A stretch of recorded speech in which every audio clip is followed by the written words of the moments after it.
Joe presents Baz and Andrew's House of Rugby, together with Guinness.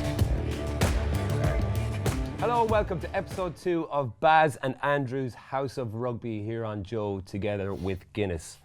Trimby, this is what we're going to talk about today. We have got Ireland's favourite son, the one and only Tommy Bowe, coming to join us. Tommy Bowe! Tommy Bowe! Yes. We're going to go through why James Ryan lost his first ever He's game. a loser from now on. That's why. Perfect. Get used to it, James. We're going to find out why Ulster got blasted over in Racing. Blasted, yeah. And more importantly, why Simon Zebo gave a bit of a pint to Michael Lowry. And then we're going to discuss the Irish squad being announced on Wednesday. Who's going to make it into Joe Schmidt's squad? But firstly, how was your weekend? Brilliant, Barry. Go away. Absolutely. Go away. Didn't expect it to be brilliant. No, I didn't. Brilliant. I was over in London. I was at the NFL. I know nothing about NFL. Perfect, because neither do I. Well, great. Well, I can teach you. Go on. What I learned. Yeah. So the Chargers were playing the Titans. Where are they from? Both of them. No, No Barry, idea. just be careful here. Yeah. Chargers, they're from LA. Right. The Titans are from Tennessee. Do you know this? Or are you making it up? No, that is true, That is actually. true, okay, I know right. that much. Yeah. But I'm at my threshold of Okay. NFL knowledge at that stage. So they can throw the ball forward They can, yeah. Right. Once. once. But Is that then all? yeah, I learned that as well. Then they can throw it back as many times as they want. But they don't ever do that. They never execute 2-on-1s. Yeah. They never do that. But they can. I'm there, get your hands free in the tackle, get the yeah. offload. Yeah. But no, they're missing a trick. Okay. But So- yeah, it started off, I was skeptical. I thought, this is so American, it's so cheesy, and it's just American. Yeah. And I was kind of, Have you got something against America? I just think, I mean, just settle down. Yeah. Calm down, right? It's just real It American. was a spectacle, but Okay. see, by the end of it, I was fully carried away. I was there, USA, Right. loving it, absolutely loving it. I got completely carried away. Deadly. It was great, honestly, class. It's an absolute spectacle. Does it go on for like 4 hours? And yeah, but just over 3 hours we were there. That's all right. And I actually was just saying to Tommy there, I had a little bit of a lull in around the third quarter. You know, they do it in quarters over there. Yeah. And I kind of got a second win towards the end because it was a really exciting end. The Chargers were winning by 7 points. And, I hope I don't muck this up, the Titans, then they got what we would call a try. Touchdown. yeah, Right. touchdown. And they could have got the 1 point, but they went for 2 points to get to the win. Okay. Yeah, and they cocked it up. They cocked it up. Yeah. Fair play to them for going for it though. Because we were considering beating the traffic Okay. 20 minutes early, and then it looked like it was starting to shape up. Wow, that's cool. Yeah, it was So it was class. Wembley Stadium? Yeah, it was Really? bouncing, it was class. Was it? Really? Yeah. Full house? Yeah. Cheerleaders, all the rest? Oh, you name it. Hot dogs, beers, Hot dogs. popcorn. Yeah. Crack. Oh, wow. Yeah.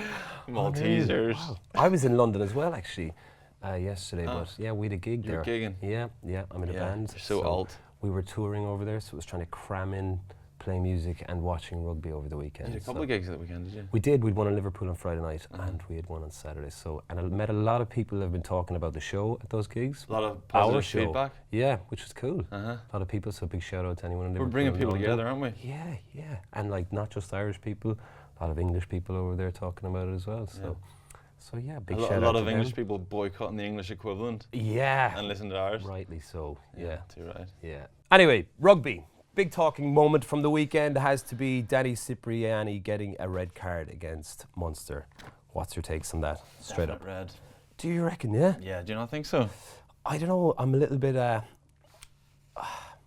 think with the letter of the law at the moment, yeah, okay. But why wasn't there 3 red cards in the game then? Absolutely. So you think there should have been 3 red cards? Yeah, I think they should have. If that's what they're trying to get to, then they're just being inconsistent, and there's guys getting there. There was 5 examples in that game where guys just got clipped on the head or in around the shoulder or got collared, or if they're talking about if this is the new directive, and people always say that to the letter of the law, but it's either legal or it's not legal, or it's either banned or it's not banned, or it's either red or not red. And So you want to stamp it out? well, not that I want to stamp it out, but if they're saying that, Yeah. then Do you think? What would you think? Do you think they should stamp it out, or do you think? I don't know. obviously the big thing at the minute is concussion and you know, young people playing rugby, and they're trying to improve kind of the image of the game and improve kind of injuries and stuff like that, and that's all really, really positive. So I think that overrides any kind of... So there's an argument that would say that if you're at the top level, professional level, you're ruining a game by taking it from 15 players to 14 players, and people are buying tickets and they're not getting to see what they want. Yeah. But there's the other argument that says, well, these guys are setting the example for, as you're saying, the underage, the younger players. So it has to be by the letter of the law at the top. Yeah, well, that's what Johan Ackerman said after the game. You know, we're going to continually see 14 versus 15, and that it's fair enough. He makes a good point in that game is being ruined. It is ruined. As soon as Cipriani goes off, it's a different game altogether. And we've seen that time and time again. But the game in general is going to be improved. Kind of the impression of the game, or how popular the game is with mothers and fathers sending their kids to play the game. And that's going to be more important. I suppose the longevity of the game is more important than the 80 minutes that's being played at the time. And this has been talked about. This isn't new, but there's still a lot of people saying we don't want to see 14 men against 15, and we don't. But maybe a little bit of short-term pain to kind of get the message across clearly. That it's been totally different. The impression of the tackle is just completely different now. The way they want to see it, it's just been changed. The sport is going to change completely. And you know, obviously purists like us, like Johan Ackerman, like we all have a little bit of that. You know, we want that rough and tumble. Like we grew up. That's the reason why we love the game. But you know, it's a dangerous sport, and you and I were lucky. Well, you got an injury early. You weren't so lucky. You got an injury early. I had a good few concussions as well, so I can understand why, you know, the dangers of it. Yeah. Very much so firsthand. I had 8 or 9 concussions in my career, like, and that's a bit scary when you... Yeah, that's a lot actually. I didn't realize you had that many. And Pete Brown as well, Ulster second row, just retired there last week. Yeah. Again, something similar, 6-7 concussions in a couple of years, and just, it wasn't... No, a lot of mine were put my head in the wrong place, which, you know, as a tackler, not even, you know, get my head at the wrong side of someone's hip or something like that. So I can kind of see why defenders will stay upright sometimes, because you're sticking your head down at someone coming at that kind of pace and they're changing direction. It's all milliseconds, and you stick your head down, there's a good chance you're going to get knocked out. So I think it's going to take a long time to change those habits that we have. But I think Peter O'Mahony made a great point. I think we might actually hear his audio here from his interview after the game on Saturday. You know, we have to trust the officials and their adjudication and you know, trust them 100%. You know, we've so much to worry about. It's not something that we can worry about. It's, you know, the high tackle has been penalised forever in the game. You know what I mean? It's never been allowed. It's not like guys are starting to do it now. Guys, you know, no one wants to give away penalties anymore because of the pressure you put yourself on. So there's no guys doing it with intent. There's guys with good footwork out there who put you off balance, and 9 times out of 10 it's a genuine accident. But as Johan said, by the letter of the law, if you're upright and you're high, you're in trouble. And as Johan said already, there was certainly no intent from, I don't think any of the lads' part today. But you know, if you're awkward and you're upright, you know what I mean. It's part of the game that has been always penalised. It's just kind of in the spotlight at the moment. Yeah. So Pete, I suppose, just wants not to think about it too much. Kind of just do what we're told. They've brought in this new directive, lower the tackle height, the tackle height, and then let's just get on with it. Pete's saying. Yeah. I thought it was funny. Ackerman saying, kind of hanging Cipriani out a wee bit and saying he didn't really want to make the tackle anyway, especially after the week where Lukey Fitz got in trouble for calling Cipriani a coward. Yeah. And then Cipriani goes, "I'll show you a coward." I'm gonna take this guy's head off. Yeah. So, listen. It's a serious issue in the game, and we're laughing about it. It is a serious issue, but hopefully then they can kind of get a bit of clarity. But I think the clarity will only come whenever there's real consistency. Every single high tackle, every time everybody gets hit in the head, that something gets done about it. I had a pint last night with a friend of mine, and he was asking the question that, like, should the ref be allowed that couple of minutes after an incident like that to see the damage been done, or whether a person's been injured, or whether, like, because Rory Scannell was fine after that collision yesterday. It was Wasn't like he was hurt or anything like that. So should the ref take that into consideration, whether he's given a yellow or a red, which is, again, that's tricky, but like, you're talking 3 red cards on Saturday if it goes by the letter of the law. So, look, I think it will balance itself out. I think, you know, they'll come in hard at this for a few months, like they did with the neck rolls and at the ruck time last year. They come in really hard, and now you rarely see that anymore. So it does work. I think you're right. So, yeah, it did anyway, make for rugby for us. It did make for a bit of a disappointing game, because we were expecting a big one. But look, Munster did the job. I think they played some nice rugby. There was a lack of flow to the game. For some reason, you know, they're still ironing out a few things. I thought Carberry was pretty good. Scored some nice tries. Yeah, just that flick, I think, at the end showed what he can do when he's got his head up and he's confident. Slightly unnecessary. Do you think so? It was a little bit showy-offy. Yeah. It was just a moment where it just looked so natural. It looked like he didn't even really think about it. Just so talented, so natural. Yeah. This is on, and I can do this. Yeah.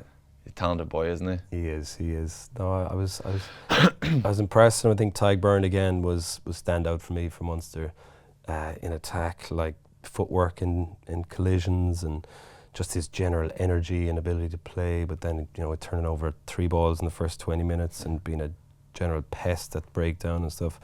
You know, I think there's a lot of positives to be taken for Munster from the game. And I thought it would have been interesting to see had Cipriani stayed on, and it had been a contest for longer. I just don't think Munster, they weren't quite at it. Actually, Dave Flatman mentioned it in commentary.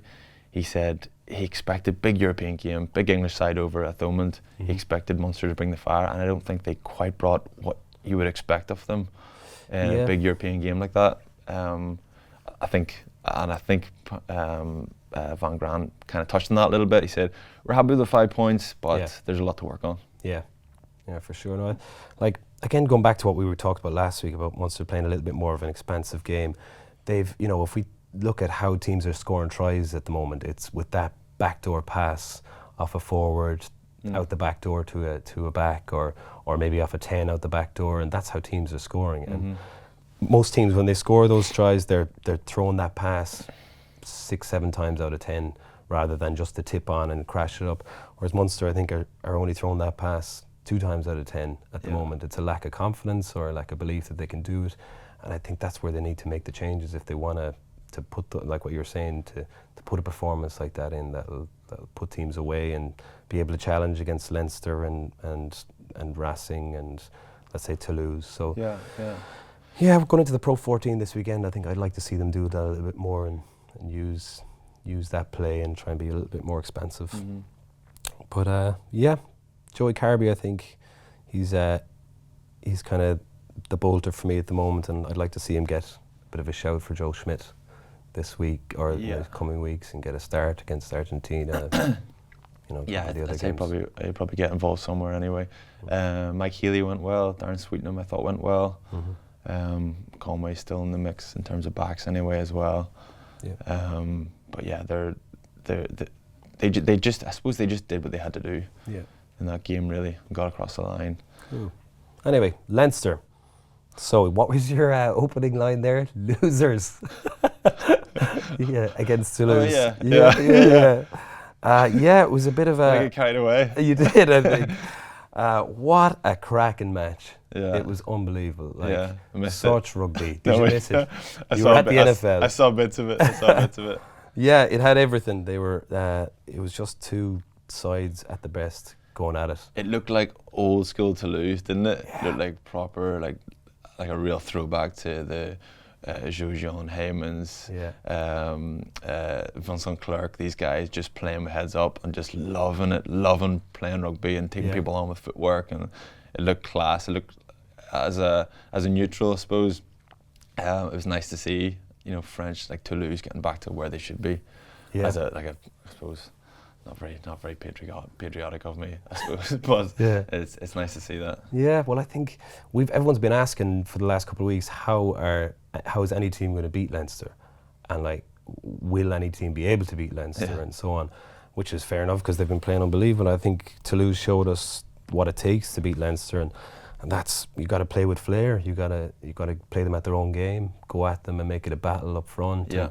And they did. It was an absolute brawl, but they had moments of magic from 3 or 4 different players, and especially some of the younger players, like they could just throw on that little bit of flair when they need it. And Leinster didn't play poorly. They still had the same variety to their game. You know, James Ryan was still pretty epic, and you know, I think they lost Van der Fleer early, which was a bit of a blow. But then you've got, you know, what's his name coming off the bench?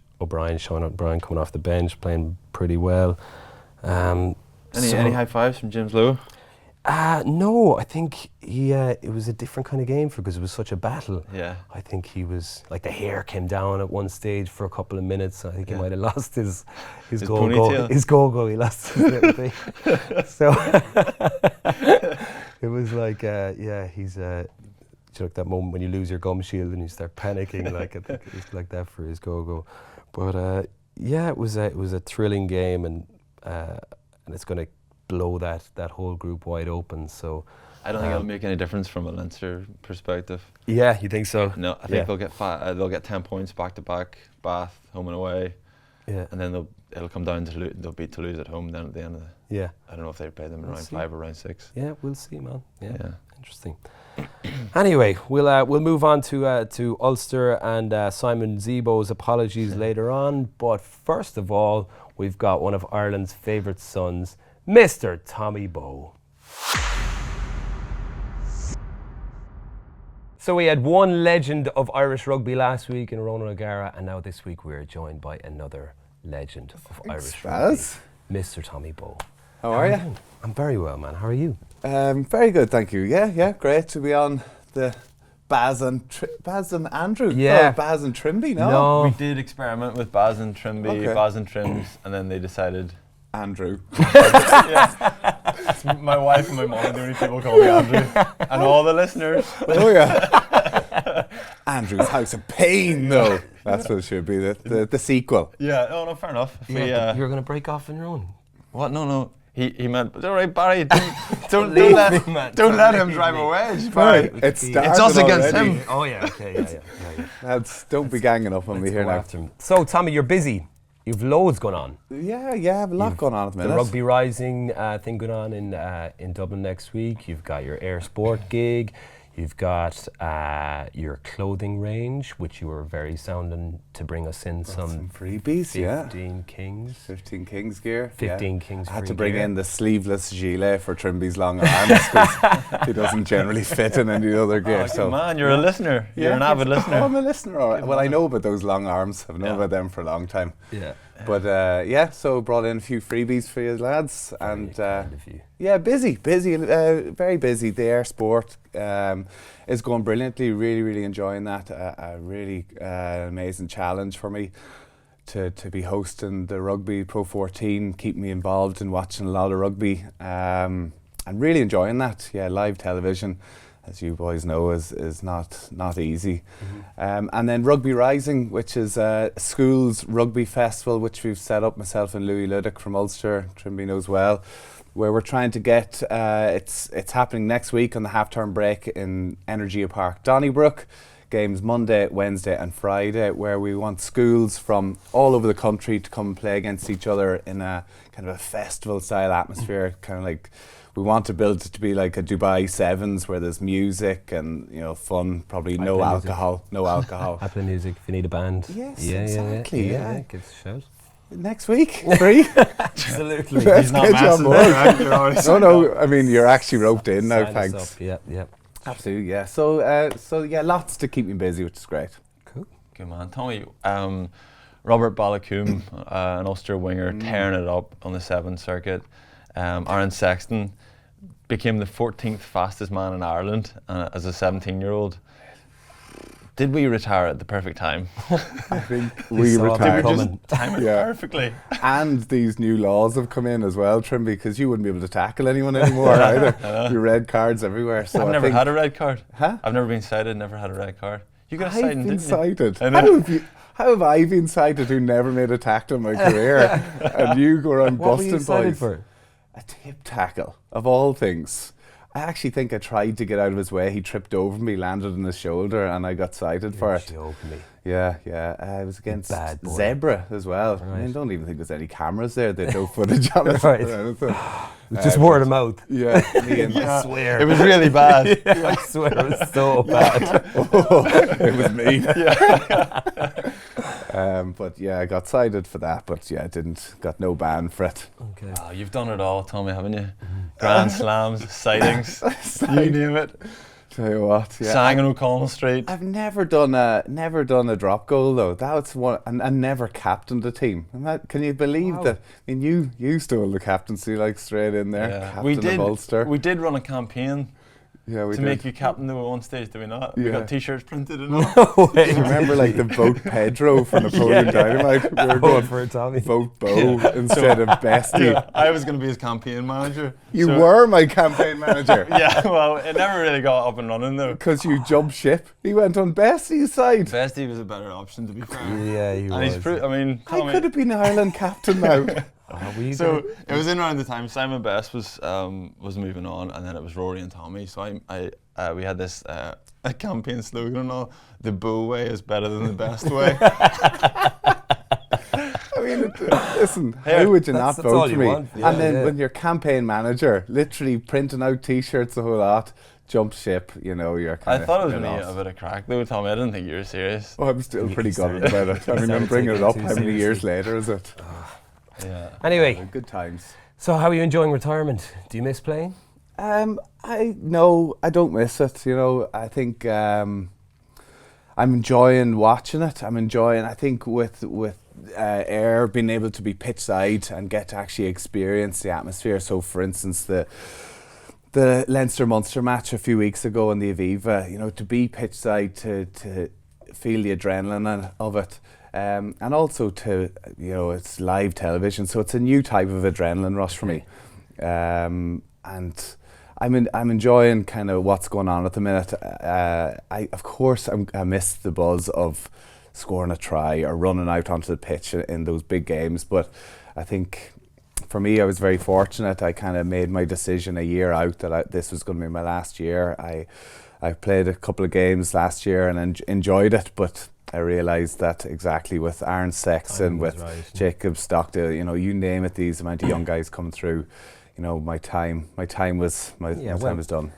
160 games for Ulster, a very successful stint with Ospreys, 69 caps and 30 tries for Ireland and 2 British and Irish Lions tours. Pass, wow. That's Stato. Huge fan. Hey, and under 21s together. We all did under 21s together as a group too. Actually, good I was times. thinking we played our first under 21s game against Scotland over in Scotland. Yeah, in Dundee. And I was chatting to my dad with that the other day.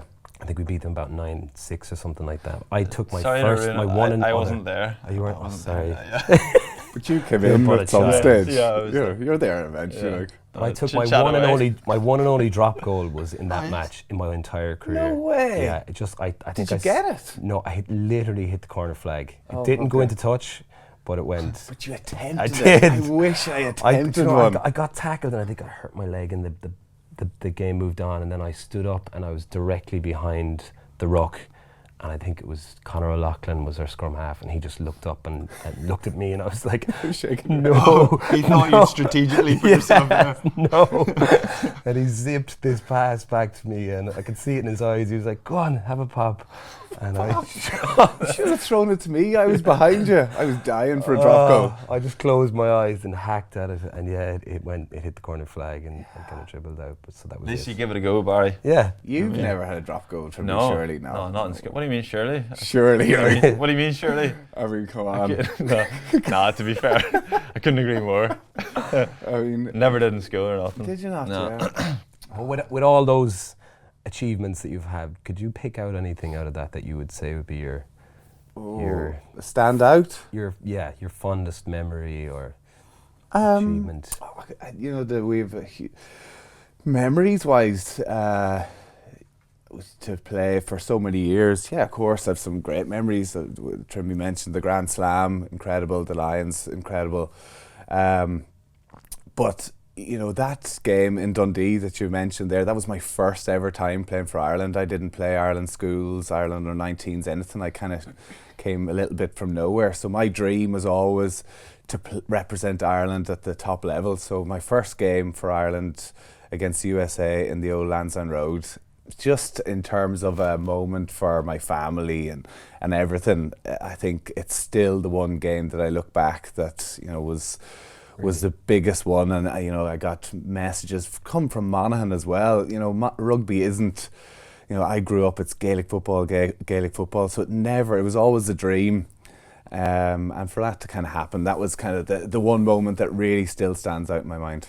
You know, one of the moments that stands out in my mind Okay. is whenever a fella came over with his child and asked you if you would get a picture with his son, and you said absolutely, no problem, grabbed the kid and went to put the kid on his shoulders, smashed the kid's head off the ceiling. In the Marriott in Wales. Yeah. Oh, I know. And I met that kid only a couple of years ago. Yeah. And he's all grown up now. I know, that shows how long we've been around. It seems like concussion didn't affect him. Yeah, 'cause he seems like, He reminded you of the incident, did well, he? I thought Is that what you got excited for? Yeah, I thought it'd be a great idea that there's this young little fella, and I'll stick him up my shoulders. And the ceiling, it's weird, the ceiling above me was, you know, maybe 8 foot, but there's like a big atrium, so I couldn't see the ceiling. It was the So I perfect storm. Oh, so the mum was there with the camera ready, you know, it's one of those wind-up ones. And I lifted him, come on, up he goes, and boom, head off the roof. The whole place went silent. Kids started crying. I had to hand him back. I'm so sorry. I turned around, tribute, wetting himself, laughing. And then, I met him about 2 years ago, and he goes, I'm the kid whose head you hit off the roof. Okay. Yeah. He tells all his mates that though. Yeah. He's chatting up girls and all. He's like, you know, Tommy smashed my head off the ceiling once. See this scar here. We've a couple of good. I mean, it's funny. You know, now when you retire and you catch up for coffees with people and that sort of stuff, the good times. You know, we're so lucky to enjoy a career for as long as we all did, and the good times hanging out with your best mates. You know, 30, 40 lads in the gym every day. There's just constant mess and slagging. The crack is great. And that's what I miss now. You know, I go into the gym now, I put my earphones in on my own, no one to talk to. Yeah. I cannot get out of there quick enough. An Ulster little gang that goes and trains together into that do you have a WhatsApp? But we tried to. I think we've went once. Yeah. Ian Dowling tried to get a gym and breakfast morning going on Wednesday mornings with Munster ex-players about 3 years ago. So he set up the group and he texted like Fla and Wally and John Hayes and Marcus Horn and so on. And Hayes was the first one that responded, and he said, "Don't ever text me again." It was just perfect. Yeah. I tell you what you realise when you're gone, you're gone. Yeah, we tried to stick together. When Hayes pulled out at Thomond Park for the last time, it was like he threw the gear out the window, threw the iPhone out the window. It was just like, man, he's some man for a corporate engagement. Oh, he's coming back now, is he? Oh yeah, Q&As. Can't get a word out of him, but I mean, he turns up for the picture. Yeah, talks about the green gum shield and singing in the Ireland-England game or crying, and that's it. His little girl is a huge fan of our band, which I think is brilliant because he has to listen to our music all the time. he comes to our gigs and he brings her, and he's just standing there with this deadpan face, trying not to make it look like he's enjoying himself. And she started naming her his cattle after our songs, which because he's really he likes to only call them by the first 3 letters of the alphabet, like A, B, C, and then if one of those cows has a calf, he'll call them ABC as well, if I'm making sense there. But she's broken the rules now and starts calling them like Gibson and Renegade and Shine and all these kind of things. So he's going around calling these cows after our songs, which is just perfect. So Baz, you were okay, but poor Dara, like he was on the verge of Hayes' system. Who? Dara in the band. Yeah. Yeah, is he not A, B, C? Oh, that's D? right. Yeah. So what you're talking about there. Cut that. But Just heard you mention there about Gaelic football in Monaghan. Like, one of my favourite things about you as a player was your ability to show like your chipping skills, and I'm not going to slag you here, I'm being serious. Okay, right. It did sound like you were teeing it up. Yeah, no, I What just if think you two come together? I heard the House of Rugby in England the other day, and Haskell and Alex Payne talking about the Irish players and their skills over here, and I don't think they were aware of the fact that the likes of Tadhg Beirne and yourself would have played an awful lot of GA and had that in our armour, which they just think that we train players to be that good, whether they're forwards or not. But do you think you would have taken a huge amount from your GA time? And well, definitely. Do you know what? I kind of think that actually I grew up playing every sport going, between soccer, Gaelic football, tennis, golf, a little bit of everything. And I think that, you know, having and not really determining which sport was going to be my number one until late on, you know, till I got 17, 18, I think was a really good thing. But in terms of Gaelic football, yeah, of course, the fielding the ball in the air. In rugby, it's very much about you wait for the ball to come to you and you kind of cradle it, where Gaelic football is all about attacking the ball. So in terms of crossfield kicks, to try and attack it and catch it above your head, in terms of kicking, and just hand-eye coordination. I think there's definitely so many similarities that kind of cross between. Yeah. Did you play much Gaelic football, Trimby? I didn't play a lot of Gaelic. Oh, no, right. No. What is Gaelic? more tennis. Yeah, I played a bit of tennis. Yeah. Tommy's Tommy's playing a lot of tennis. I'm playing these days. tennis at the minute. Great game. That's my new thing. Great game, yeah. I'm getting lessons. Are ya? Had my first game last week How'd you go? against Don't last. yeah, okay, I lost. Okay. 6-3. Do you got to wear all the whites and stuff? Or No, can you I break out just a turned bit? up full Ireland gear. I don't know if you know, but I used to play a bit of rugby. I actually did turn up in a big Ireland green t-shirt with a big Vodafone sign on it. Yeah, really embarrassing. But yeah, lost my first game. I'm trying to rope Trimby into a game because we had a bit of an epic encounter years ago. Or I beat him.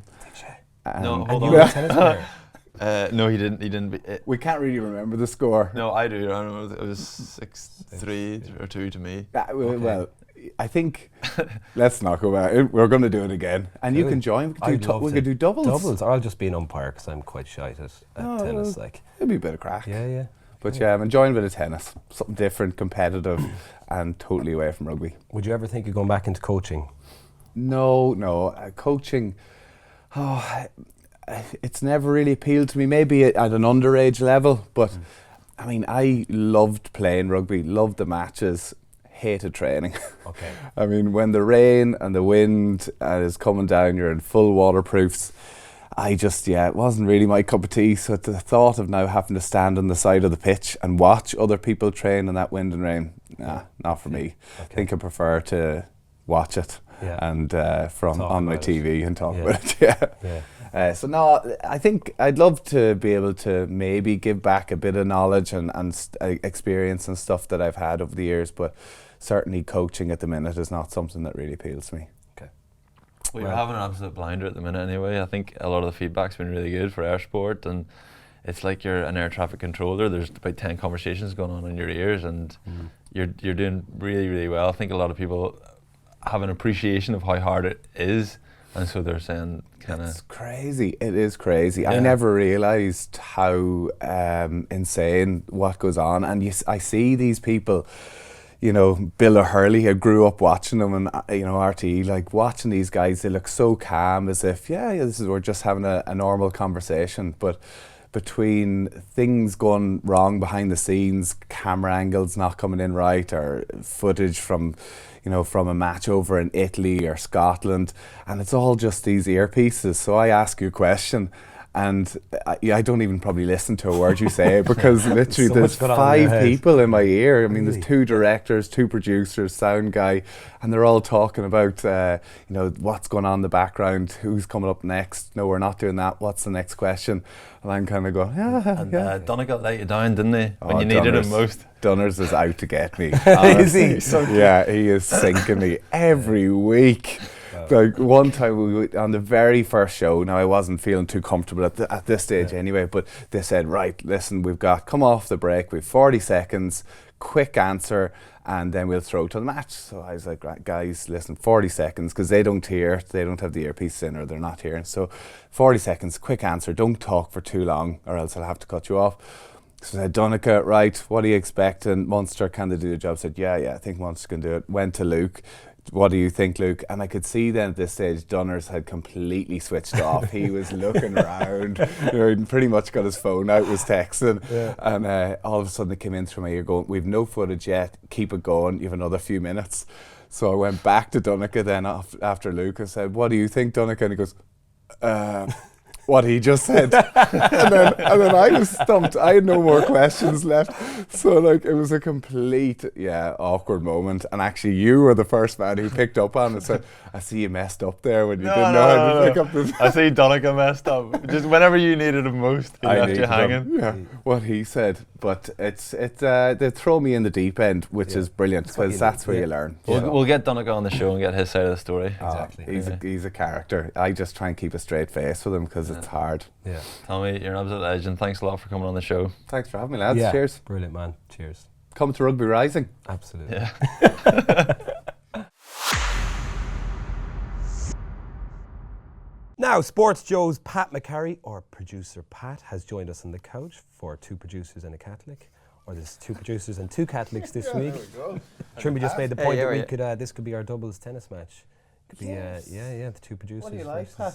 An absolute savage at the net. Really? Perfect. You don't quite have the height, though. A savage at the net. Quite easy to lob, wouldn't he? Yeah, well, I was a goalkeeper. That's what teams used to just take shots at me from 40 yards out because they just look at this guy and go, look at this small lad in the net here. But You're in. surprised the hell out of We'll him. take them on. anyway, next Pat, week. you were at the Munster game on Saturday in Thomond Park, and you had a little bit of you penned an ode to Tadhg Beirne. I was so enthralled by his performance that I felt I had to write something immediately. I had to get the words out onto a page or onto the internet as well. So yeah, I thought Tadhg Beirne was absolutely class. And I was just saying there, even before we started recording, I was mentioning to you just that moment where it was his third turnover, 25 minutes was the third one at the Mall, hands all over the place, and around three or four Gloucester lads, trying to get him off, and they couldn't. Once that man puts his hand on the ball, like it's hard to shift him completely. So I was just saying they have to find a place for him in this Ireland team. So I'm sure he'll be in the squad that gets named on Wednesday, but have to find a place for him in that starting 15, I think. He's fantastic. I think the last 2 weeks in particular, the two European matches, in my opinion, he's been the standout performer for Munster. I think last week against Exeter, the work rate that he goes through, and then this week, just his all-round ability in terms of a second row. You know, is he almost, when you have the likes of a James Ryan, you have an Ian Henderson, you have a Dev Toner and Tadhg Beirne. I mean, do you play him in second row? Do you play him at 6? You know, it's a lovely position to have, or problem to have, but you know, leaving two of those guys out of the starting 15 is going to be very difficult. And that actually leads us nicely into our Guinness Made of More Player of the Weekend, where Tadhg was probably one of the guys that was included in that. But we had a poll in the field on Sunday after all the Champions Cup games. And Pat, who was the top performer from the poll? Yeah, it was Beirne, Simon Zebo, James Ryan and Joey Carberry, and Carberry ended up getting over 50% of the vote there, so people just really loving how he's settled into the time at Munster already. So that was great, and thanks to everybody for doing that. And actually, before you move on, I have to say you boys are looking great there in your 15 Kings gear. There might be a little bit of interference on the microphone. The shell suits. Just the quality of the sleeveless jackets, is shell it? suit. Yeah, I think that is a sign of quality, isn't it? Yeah. For anyone that's listening, a rustly outfit. Oh, a rustly outfit is always top quality. Yeah. 15 Kings, we don't do anything but, lads. But your arms are looking particularly good on that, Trim. Thank you. Do they kind of bring them in a little bit?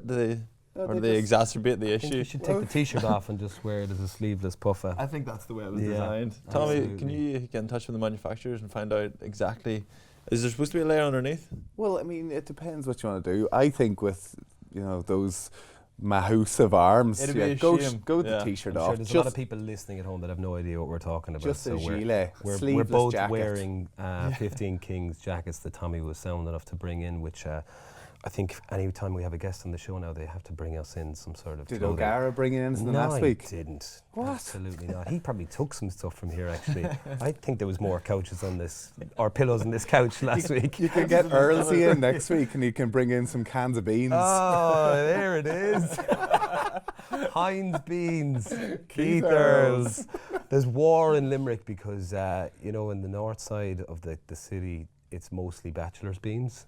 And Earlsy would have been reared on bachelor's beans, and now he's after crossing the river and he's gone back to Heinz beans. Has he? That's a big drama, is it? It is, yeah. There's a lot. He's just been walking up and down O'Connell Street with a tin of beans and a spoon, just eating raw beans from the spoon. You didn't see him wrestling with his earpiece in the game at the weekend, Yes, did you? I know.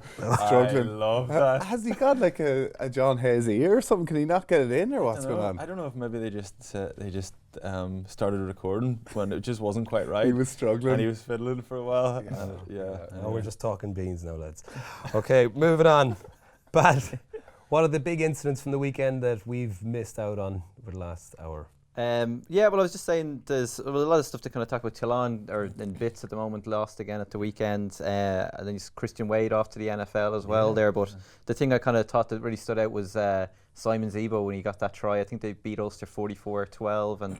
And when he got his try, just pointed at Michael Lowry as he was going over the line. A little bit of just a bit cheeky. And then Nigel Owens, of course, steps in and scolds him for being a naughty boy there. So I think we can hear that now. Ulster a little bit narrow in defence, but quality attack. I don't think you need to do that, okay? So I suggest that you showboating from Simon Zebo. And in fairness, Nigel Owens is right. He doesn't need to do that. I mean, you can celebrate, sure, but if the opposition feel like you're taunting them, I mean, pointing like that just doesn't come across well. Yeah, Zebo's a good guy, and I think he'll regret that when he sees that. So in trouble there, and Zebo then, of course, did go over to Lowry at the end of the game and apologise and put out a tweet yesterday. It just said, really sorry to Michael Lowry, got too excited, and I don't do stuff like that as long as I've played. I wouldn't like my kids doing that, and I'm disappointed in myself. Made a mistake, not in the spirit of the game. Keep up the great work to Michael. Sorry again. So hopefully that's the end of that now, but kind of. I think everyone would agree, that it's. I think it was like a circus in general. The match on Saturday, it was that stadium kind of has that atmosphere about it. And one of the lads was there recently at a game. And just the big screens, the music, the cheerleaders, and the game itself was a little bit all over the place. There was just drop balls. It looked like all over. There was quite a lot of freedom, quite a lot of mistakes, and. To be fair to Zeebs, listen, he is a great guy, and the players have so much respect for him. I don't think it was a foolish thing to do, no doubt about it. I'm sure he's gutted that he did it, but in the heat of the moment, maybe he does that Z sign. He loves the celebration, that guy. I think it was, he'd be very disappointed with himself, but, for everybody who knows him, for the players who know him, there's a huge amount of respect out there. So I don't think there was anything malicious in it, I'm sure. Yeah, absolutely. No, I think you take the apology, that's fine. As you say, it wasn't ideal, but it's gone. It was now. funny the way Nigel Owens picked up on that straight away, like it was just perfect the way he did it. Simon, come here, Simon. I don't know, did you see Stuart McCluskey coming over? So Stuart McCluskey kind of came over and almost tried to get to him. Was that because he pointed at him? Did he notice it? Yeah, McCluskey might have spotted it, as he was going in. So maybe that showed that it actually was a little bit, that it was a bit more than what we thought, but because I know Nigel Owens kind of pushed Stuart McCluskey away and said that he'd deal with it. So listen, I think it's Nigel Owens, good referee, and it's not in the values of rugby. We don't want that creeping into the game, so fair play. Cool. And that's it. Like Lowry then as well had a good game again at the weekend. The Ireland squad's get named on Wednesday. Is he in it? Is he a bolter? Like he's had a couple of good games, maybe a bit too soon for him, but any faces you guys are expecting to see, maybe outside chats for this Ireland squad on Wednesday? I think Addison had a great game again on Saturday. I thought he was brilliant. He's serious potential there. I'd love to see him get a bolt. I think it's probably a bit too early for Lowry. I'd say so. It would be a surprise, but it'd be nice to see because he's been kind of under so much pressure the last couple of weeks, playing out of position, and has really done well at home to Leicester and then away to Racing. Two big tough fixtures, and he's kind of stood up. So it'd be nice to see, but I think it's probably a little bit too with the early. Irish squad, they're really important games. These games that they get a strong team in the field. I don't think Joe Schmidt is going to make too many you know, unusual decisions or put unusual combinations on the field. I think he needs to nail down probably some of his, you know, second choice partnerships and centres and halfbacks and stuff like that. So I don't think we'll see too many surprises in his squad. I think Tom Farrell as well for Connacht has been a real standout performer alongside Bundy Aki. I think he is somebody who's come through well this season, and I think with Ulster it's very much a transition year this year to see the likes of Mike Lowry, who is an out half, but you know he didn't play pretty much last year with a hip or groin injury. Angus Kernahan, Angus Curtis, a lot of young guys are getting opportunities this year, so it's going to be a long year for Ulster. I think that, you know, if these guys can get experience in the long run in the next couple of years, it's going to make life you know, it's going to be very promising for them. Okay, and Pat, we had our hashtag AskHOR questions going out on Twitter last night. Do we have any interesting questions that came back? Yeah, there's a few, and thanks everybody for responding to them again there. I think the one, I suppose, touching on the Ireland squad again, it's just it's everybody kind of thinks, what are they going to do ahead of this New Zealand game? So one of the first ones was just from Harry, or Harzo, at Harzo89 asked... Harzo89, you're nearly in your 30s. You have to live with your handle. Do you think he set that up though when he was 18? Like he's now really regretting it. Change that name, you know. Harzo asks, should Joe Schmidt start Joey Carberry and one from Cooney, McGrath, Barmian in the Argentina game, preparation for the World Cup? Like, mix it up a little bit. Do you think if those guys are going to get a chance, should it be against Italy maybe, or against this Argentina? Well, Cooney, McGrath, Marmion, I don't know what way Murray is, but one of them is going to go right in, start against the All Blacks. I think McGrath will probably get the start. I'd imagine Cooney's been playing brilliant as well, so they'll probably both get a start in some of the games. But for the All Blacks game. But do you think McGrath, because he's playing with Leinster, playing alongside Johnny, kind of gives him the edge? I mean, I am a massive advocate of John Cooney. I think he's been fantastic last year and this year. His goal kicking ability too, but just the ability to read play, to go through beyond the shoulders for those passes. And I think playing with an Irish team that gets such go forward, that makes so many line breaks, I think he could be a really good addition. But whatever about who's better, I think Cooney's probably more similar to Murray. Yeah. So maybe that would be the one reason why he would get a little bit of a nod in terms of his kicking game and his physicality. Although obviously Luke throws his weight about in defence as well. Oh, he does. Anyway, they've got a lot of depth there. And Marmo, in fairness to him, you know, he's very trusted by Joe Schmidt. He knows that he can do the job. So he got his chance last year and he took it as well. So yeah. There's I suppose the last one, just maybe we'll all kind of just, you know, do this one kind of quickly enough, and any ones we don't get to we might answer on Instagram stories after the show wraps up there. So but just Ireland playing New Zealand, let's say they're starting this tomorrow, what's the kind of form team? Like, do you think the likes of maybe Tadhg Beirne will start in a game like that, or does O'Mahony start as well? Like, you know, is there any guys you can kind of see might be an outsider to kind of start against New Zealand? Conan is playing particularly well at 8. I think he's really, with that try at the weekend and just his you know, how he's played for the last 3 weeks, he's got to be very high up in Joe Schmidt's thoughts. And I think O'Mahony is fitter and stronger than he's been, I think, ever really, especially over the last few years. He's put in a really tough pre-season according to the coaches down there, and I think he's really physical at the moment, so I don't think you could leave him out. Well, then would Sean O'Brien get back in now? He's got a bit of game time. Yeah. He could start one more game, get another 80 under his belt, and then Joe loves him, doesn't he? I mean, that back five, if you look at the second row and back row partnership, I don't know how they're going to pick that, because you know, at this point, see Josh van der Fleer go off, but it looks like, I think maybe it's just maybe a head knock. Hopefully he'll be back. Tommy O'Donnell, he's the man who I felt most sorry for at the weekend. You know, it looks like, I think it's a broken leg. You know, he's been through the rigours, some really tough injuries recently, and has been finding a nice bit of form. So in terms of that New Zealand game, listen, it's a great position for Ireland to be in, to be able to call on these guys. I'm just glad I'm not the one making the decision, that's for sure. Perfect. All right, well, that's a wrap, guys. Thanks, everybody, for your comments, questions, for listening, for watching on YouTube. Tommy, thanks very much for coming in and for sticking around for the whole show. Thank you, guys. Thanks for a little bit of kit. We're very happy with ourselves now. And your tickets for Rugby Rising. Yes, exactly. And the gig, apparently. Pat, yeah, we'll see you on the tennis court, man. Thanks for coming in this Start doing afternoon. my stretches now the minute this is over. Yeah. So, yeah, this has been Baz and Andrew's House of Rugby on Joe, together with Guinness. Thanks for all listening. We'll see you next week.